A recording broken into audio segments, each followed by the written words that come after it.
changing the pattern of DNA to match the pattern of the quantum computer.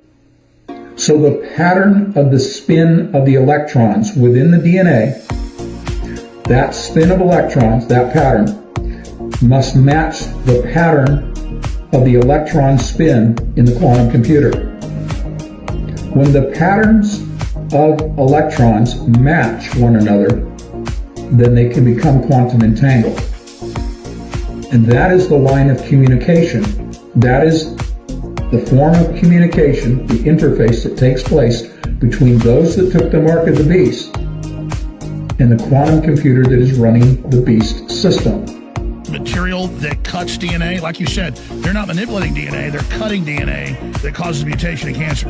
What is this really about? Building capacitors into us, changing the life form? Because that's what Klaus Schwab says. We're going to go in your bodies, we're going to change who you are, we're going to make you be ready to interface with machines. And it looks like that's what this does, and a bunch of people are going to be killed in the process. I think that's pretty close to right on. And I think they're using the graphene somehow as a transformative agent. In other words, it can transform gigahertz to terahertz to run nanobots. It's an electrical receptor. So they're putting a receptor in for nanobots and electromagnetic energy. Yep. And 5G will coordinate it. That's why they need 5G. So to dumb it down, they're putting the plug into us. They're putting the interface in. Yeah, anybody that says, oh, they're going to put a chip in you, that's old news. They don't need a chip. All they need is this microscopic system injected over time. With every vial, as you said, contains graphene oxide, reduced graphene oxide, hydrogel, and other metals. And those are for the purposes of creating an electromagnetic field to connect a person, a human, to the internet.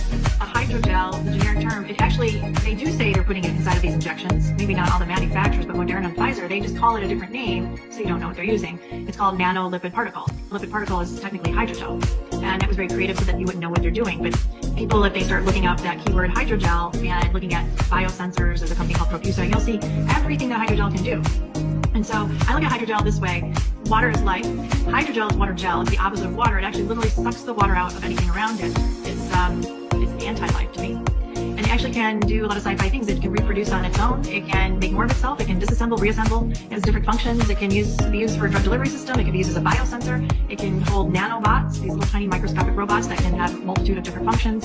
Of course, it can hold the graphene oxide. It can hold these magnetic particles. It can do innumerable things. It can actually be stimulated to form toxins or medicines in the body, all kinds of things. So this is very sci-fi. This is not, to me, technology from us, definitely not from God or Father, Creator in heaven. It has the potential to stay in the human body, be used for things that are not, that just go against God. It goes against the word of the Bible. It goes against everything. And then once you have enough of it, it can actually be the way that you're connected with the internet of everything, the internet of things. And there's no off button for that.